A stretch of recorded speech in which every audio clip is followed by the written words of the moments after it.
मयंक। मयंक, हाँ। तो मयंक, आज की क्लास में हम लोगों ने क्या पढ़ा अभी तक? सर आपने आज लेंथ नाइट सीरीज बताई थी और लेंथ नाइट सीरीज, ठीक। सीरीज बताई थी और आपने उसका इलेक्ट्रॉनिक विन्यास भी बताया था और उसमें से इम्पोर्टेंट भी बताए थे। लेंथ नाइट एल है, जीटी है, एलयू है और आपने इधर बताया था ये स्टेडियम से 20 तक 30 तक होते हैं और बोर्ड दिखा लो एक बार। और ये 22 से सीडी तक 48 तक होते हैं, एल से एच देखो, तक 80 तक सबसे पहले क्लास में क्या हुआ आप देखो इधर, लेंथ नाइट और लेंथ नाइट सीरीज आज हम पढ़ रहे थे। तो लेंथ नाइट सीरीज में आज हमने सबसे पहले लेंथ नाइट एलिमेंट्स की लोकेशन जानी कि length night elements periodic table में आवर्त सारणी में कहाँ पे पाए जाते हैं।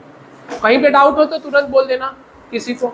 लेंथ नाइट एलिमेंट सर आपने बोला हाँ, जो आपका छठा पीरियड है, छठा आवर्त है, छठे से ही शुरू होता है ना।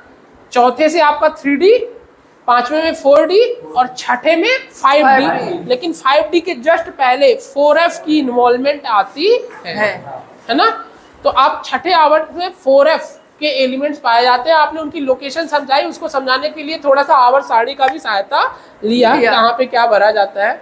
4F के एलिमेंट्स को लिख के यहाँ दिखाया भी, सारे एलिमेंट्स को, उनके इलेक्ट्रॉनिक विन्यास बनाया। इलेक्ट्रॉनिक विन्यास स्पेशल फोकस और सेरियम पे, और आपने पे भी बोला G64 बहुत इंपॉर्टेंट, आपने फोकस रखना। बोर्ड में ये 2 नंबर के सवाल आ जाएंगे कि भैया इनके इलेक्ट्रॉनिक विन्यास बनाइए।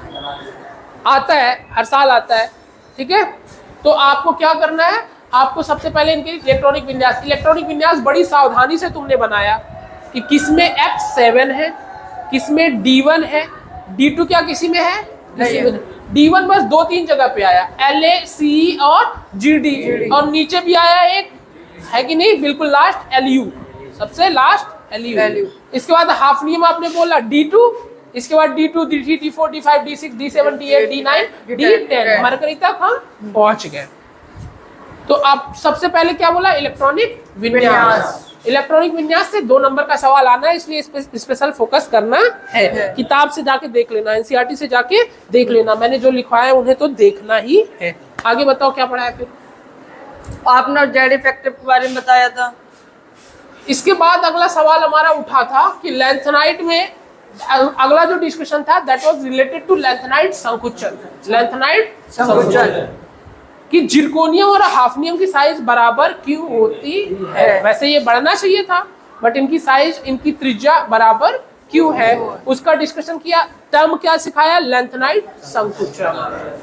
बहुत इंपॉर्टेंट है, 2 नंबर में ये भी मिलेगा, 1 या 2 नंबर में लेंथ नाइट संकुचन जरूर आएगा। लेंथ नाइट संकुचन के कारण ही जिरकोनियम और हाफनियम की साइज क्या होती है, बराबर होती है, ठीक है। अब लेंथ नाइट संकुचन क्या सिखाया, मैं बताओ।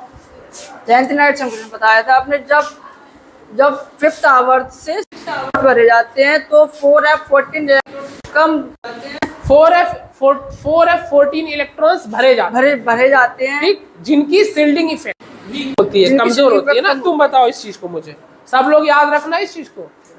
4F14 जो भरे जाते हैं उनकी शिल्डिंग इफेक्ट, परिरक्षण प्रभाव कमजोर होता है। अच्छा, इसके कमजोर होने से होता क्या है, जेड इफेक्टिव बढ़ जाता है। जेड इफेक्टिव बढ़ जाता है तो साइज कम घट जाती है। यही है लेंथ नाइट संकुचन। इतना याद रखना है, आपको पूरे नंबर मिल जाएंगे, ठीक है। ठीक, इस चीज को लिखना कैसे है मैंने वो भी बताया है आपको। इलेक्ट्रॉनिक विन्यास की चर्चा कर दी, इसमें कहीं डाउट नहीं ना। तो आप पॉज करो।